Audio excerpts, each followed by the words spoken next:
remember just like seeing stars. Like I thought I was knocked out. Literally, I was like, is this what it feels like to be like knocked the frick out?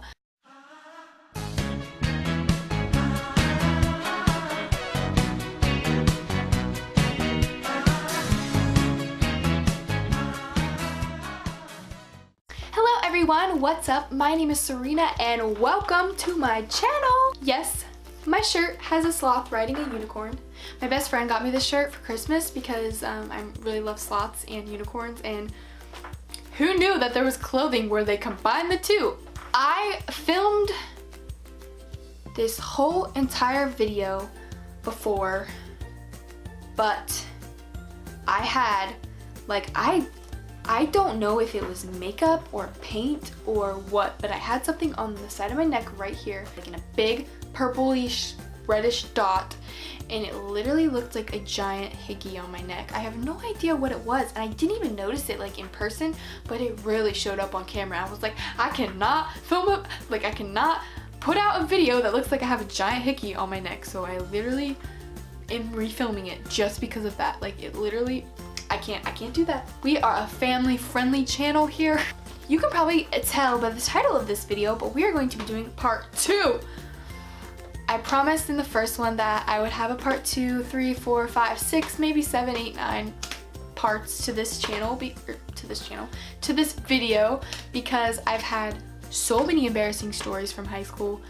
I don't even know where to start. Every single day was an embarrassing moment. I have my notes here, the ones that I had last time, the ones that have all of them written down on it, and it's way longer than it should be. We just gotta get this over with. We just gotta talk about the embarrassing stuff. I feel like talking about it like actually is therapeutic in a way, because it's like I bury everything down way deep so that I don't have to think about it ever again. I never have to think about that embarrassing thing I did like 10 years ago.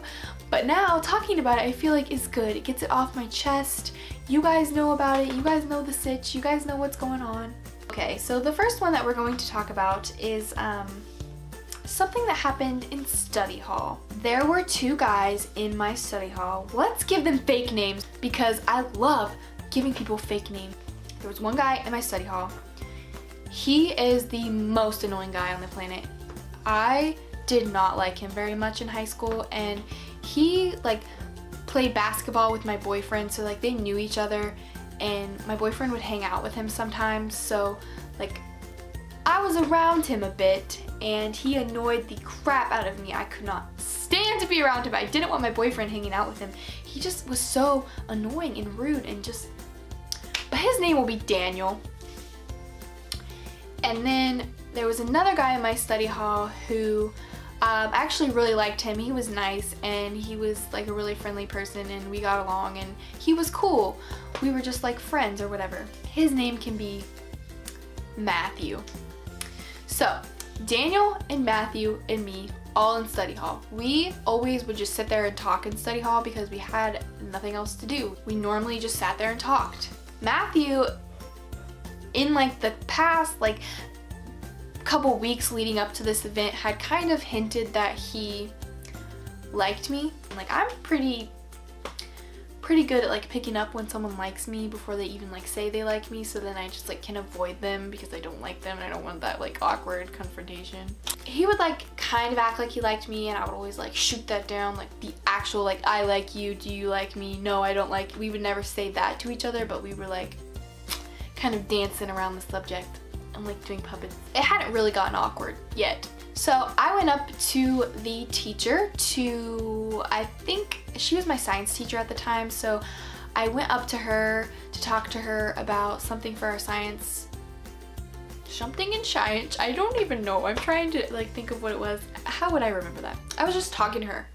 So I guess I find out later that when I walked up to the teacher, Matthew started talking to Daniel about me, and he was saying, you know, you should talk to Serena and see if she likes me and like hype me up and like tell her that I'm a great guy and I'd be a good boyfriend and like, you know, help a brother out. And I guess Daniel was like, okay, sure, I'll do that. And that was that. And I ended up getting done talking to the teacher, and then the bell was about to ring, so I went over to get my stuff. the bell rings and Matthew leaves. He like walks outside the class. I'm assuming because he thinks that Daniel is gonna go hype him up to me. So he's like gotta be out of the room. So Daniel comes up to me and he literally says, "Do you like Matthew?" And I said, "What?" And he was like, "Matthew really likes you and he just wants to know if you'll go out with him." And I was just like kind of startled. Like I don't like being put on the spot like that, especially if you have your friend come ask me out for you. Like that just, so I was just like, I mean, I like him as a friend. Like I want to be friends with him. I really like him. I think he's a nice guy, but like I don't want to go out on a date with him, if that's what you mean. Like I don't like him like that. After I say this, he runs out of the classroom. Matthew is like all the way down the hall. And he yells in front of everybody, like people are coming out of their classes, there's people everywhere. And he yells, "Matthew!" And Matthew like turns around and he goes, "Serena said yes!" Screams that down the hallway when it's filled with people. This is just, first of all, I should have known that Daniel would do something like this because so he does that. And so, you know, Matthew turns around to come back to talk to me, and I have to let him down and tell him that no, Daniel is a liar.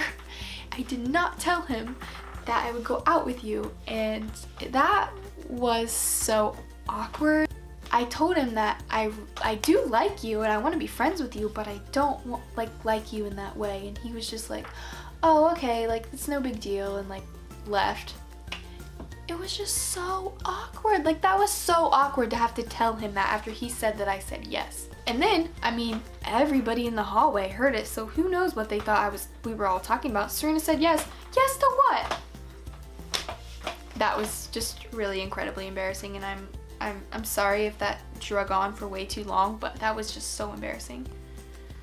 This next one was actually, it's more cringy and just than it is embarrassing, but I was an office aide in the middle school office before our high school like did away with middle school. Like there's no middle school at my high school. The year before they were going to do this was my freshman year of high school. I was an office aide for the middle school office. At the end of the year, they go out for lunch at Applebee's to kind of thank everyone for helping out in the office. I had originally told the secretary that I wasn't going to be able to go because I had finals that day. And the way finals worked at our high school was like, if you didn't have a final, you didn't have to be at school, but if you did have a final, it was like open campus. You could like come and go as you please, kind of like college. So I told her originally that I couldn't go to this lunch because I had a final that day and it was gonna be like, the times were gonna be conflicting, but she assured me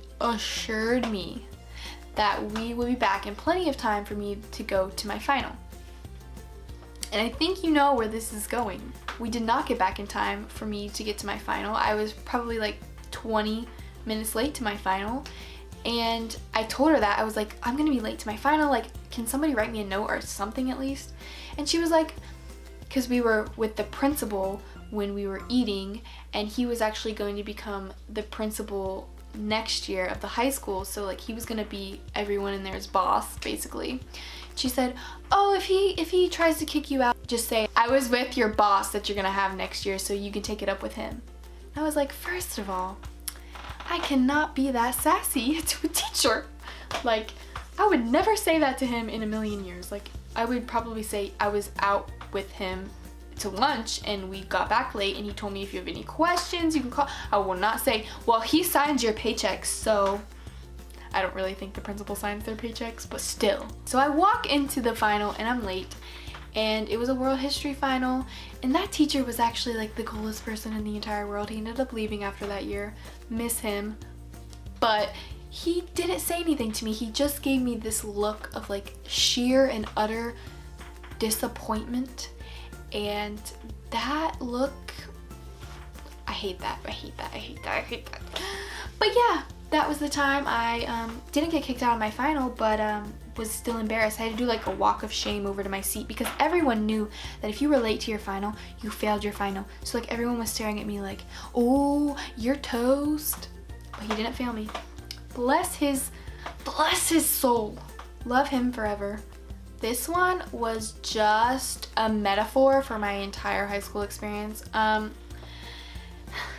we had a dodgeball tournament, and we had one every year in March. I think it was March. It was one of those things that you looked forward to like the entire year. There was like prom, homecoming, dodgeball. Okay, that's a little bit extreme, but it was just one of those like school sponsored events that you kind of look forward to. You know what I'm saying? Like you're like, March is dodgeball month. I don't know. I feel like some people took dodgeball really seriously. Me, not so much. So basically, long story short, we were in a dodgeball tournament. You know, the dodgeball where you throw balls at each other until you get out. I was on a team with 3 guys, and it was me and my best friend, one of my best friends, and I was the last person in the game, which, if you guys don't know, is one of my worst nightmares, being the last person in a dodgeball game. So like there were 4 people in, I think, on the other team, just all chucking balls at my face, and there's like no dignified way to get yourself out of that. You just gotta let them hit you and just be done, because there's no way you can like fight back 4 people. Like, that's just embarrassing. It's like in front of the whole school, because like everyone's parents come to watch because it's dodgeball. So someone on the other team picks up a dodgeball, and I assume they didn't mean to do this, but they were trying to throw the ball at me, and they hit me right here in the face. Like, and it was someone who is pretty athletic and can throw the ball really hard, so I fell over and there was a cut on my face. Like, I should go find that picture and like put it in here, because there was literally like a scratch across my face because of this stupid dodgeball. I remember just like seeing stars. Like, I thought I was knocked out. Literally, I was like, is this what it feels like to be like knocked the frick out? I just like laid on the ground for a couple seconds, and then I don't really remember much what happened after that. I think that someone went in the game for me because I got hit in the face and could not see straight. My parents were really worried about me because I literally felt like I couldn't see. Like, I literally, like those like black dots that get in your vision when you like get hit or something, those were like seeping in. And so they were like, maybe we should take you home. So they like, I like went and got my dad, he drove me home, and then yeah, I don't really remember what else happened that night because it was like a blur. I remember getting crap for it at softball the next day because our softball coach found out that I got hit in the face, and he was like, good one, which like I deserve that. So moral of the story is, don't play dodgeball ever, because it's the dumbest game in the entire world. And after that was my junior year. I didn't even say that. That was my junior year, and then my senior year I was like, pass. Hard pass. It's softball season. We are not getting concussions today. Okay, this will be the last one because this was just a whirlwind of events. When I was 16 before my 2 best friends turned 16. So during softball season, the 3 of us like did everything together because it was softball season. It was our season, you know. They didn't turn 16 until like after school was already out. So I ended up driving us everywhere we went during softball season, which like isn't a problem at all. Like, I didn't care. But we had planned on going, so we get out of school at 2:30, we had practice at 3:30, and we were planning on going somewhere in between the two. I don't remember where we were going. We get out to my car, and this was like my old like beater car. When my friend opens the passenger side door, my car alarm starts going off. And mind you, that car alarm was not a normal car alarm. It was not a normal, obnoxious, annoying car alarm. It was like that times 10, because just the frequency and like the pitch of the car alarm, and like it was not a normal car alarm. It was like a normal car alarm on steroids of like annoyingness, because it was literally like so annoying. It was so loud. It was louder than any car alarm I've ever heard. And we're just in the middle of the school parking lot and our car alarm's going off. So I thought, I don't know anything about cars or car alarms, nor do I ever care to like know about that. So I thought that like we would just let it run its course, let it go off, and then we can just get in the car.